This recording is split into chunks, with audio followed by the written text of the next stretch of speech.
Peter Beinart has lost more than a few friends. His new book, Being Jewish After the Destruction of Gaza, begins with a chapter titled, A Note to My Former Friend. Quote, I think about you often and about the argument that has divided us. I know you believe that my public opposition to this war and to the very idea of a state that favors Jews over Palestinians constitutes a betrayal of our people. I know you think I am putting your family at risk, end quote. The next 120 pages or so are Beinart's attempt at having another conversation with these friends about Israel's war in Gaza, about their shared deep Jewish faith, about the future of Israel and Palestine. Even in the name of the book, Beinart has taken a risk. He does not want to dismiss the violence that Hamas perpetrated against Israel on October 7th, but he does seek to understand and contextualize it without justifying it. He says in his note to a former friend, quote, that's why I titled this book, Being Jewish After the Destruction of Gaza, not Being Jewish after October 7th. I chose the former title because I know you grapple with the terror of that day. I worry that you don't grapple sufficiently with the terror of the days that followed and preceded it as well, end quote. Indeed, Beinart dives into the history of Israel and Palestine to chart a new way forward, to pitch a vision for peace.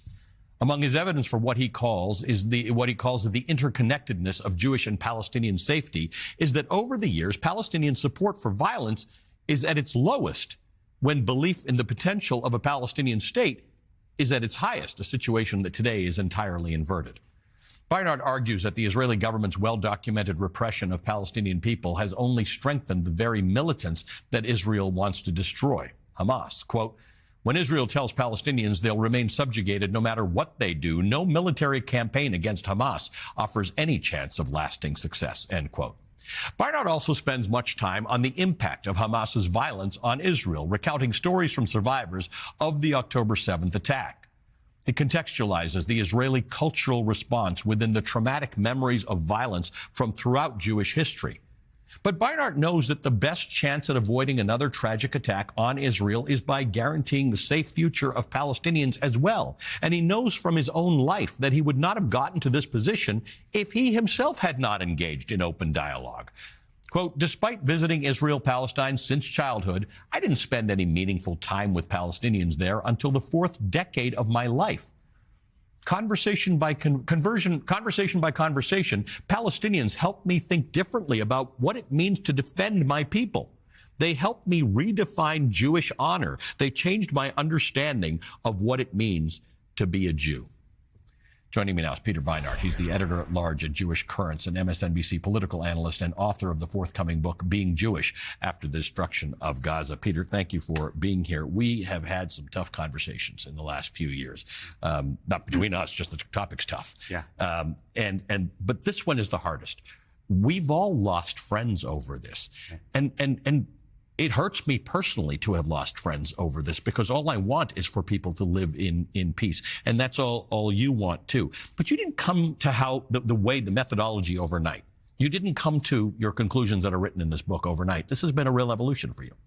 Yes, over many decades, really. I mean, I was raised to see the Jewish people as a family. It's a central metaphor in Jewish tradition. And it's still the way I see the Jewish people. And to imagine that your family is doing something that's profoundly wrong is very, very difficult, very painful, and something that people in that extended family, imagined family, generally don't like to hear. It was really only in my 30s when I first started spending time in the West Bank with Palestinians that I thought, oh my gosh, I've lived my whole life with this deep connection to Israel, but I've never understood what Israel meant for Palestinians. And this reality is more brutal than I ever imagined.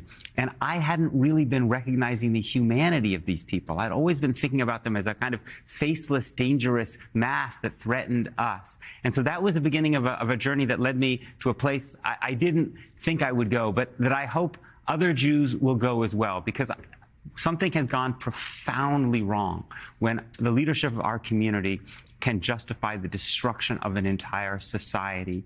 And it also puts us at risk because the safety of Israeli Jews and the safety of Palestinians can't be disconnected. I have no view on what people should do to be identified as a Jew or a Christian or a Muslim, but you are observant and religious. And while that shouldn't count for more than anything else, it does allow you to participate and to have conversations like this one that you had in this book, using a language that may access people better. Yeah, it's a tricky thing, right? Because one could legitimately say, why are we talking about Jewish identity? It's Palestinians in Gaza who are suffering this overwhelming destruction. And you and I both know we don't have enough Palestinians represented in American public discussion. Edward Said famously said Palestinians lack permission to narrate. That's still true. But it seems to me that my role, if I have any, in a much larger struggle for mutual liberation of both of our peoples, is to speak to my community and try to help people undergo the kind of transformation so that we can be partners to Palestinians in their struggle for freedom, rather than having these Jewish leadership organizations that end again and again and again call good people anti-Semites when they simply talk about the human reality that they see Palestinians experience. What can you say to people who say that your attempt to analyze and contextualize why October 7th happened and why that deep frustration exists amongst Palestinians is an attempt at justification? Because I've never actually heard you justify October 7th or the killing of anybody. God forbid that I would justify something like this.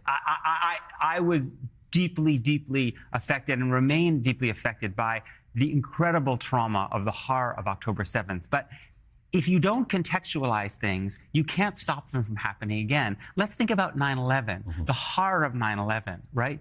Part of the reason that the United States responded badly to 9/11, killed a lot of innocent people, and didn't make us more safe was we didn't actually have a good conversation about the reason that this evil thing was done.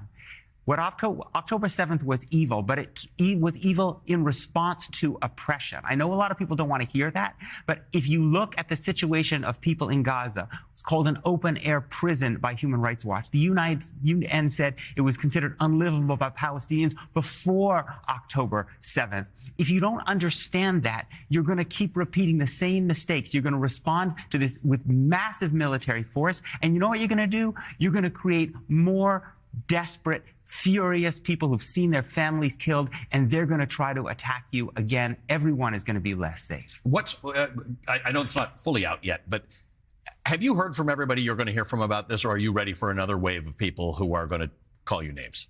You know, there will be people who are upset about it.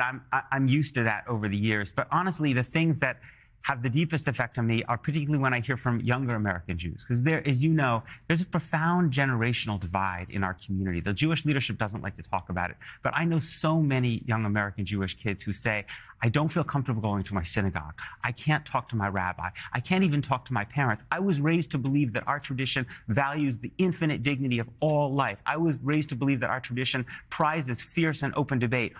I don't see that community around me. I'm writing for those people because we need a moral and spiritual revival in the American Jewish community if we're going to be partners to Palestinians in their struggle for liberation. Well, you write all the time, and you write stuff that we rely upon, but I'm glad that you have put so many of these important thoughts into this book. It's good to see you, as always, my friend. Peter Beinart is the editor-at-large of Jewish Currents, but he is the author of the new and important book, Being Jewish After the Destruction of Gaza. The book is available on Tuesday. You can pre-order it now.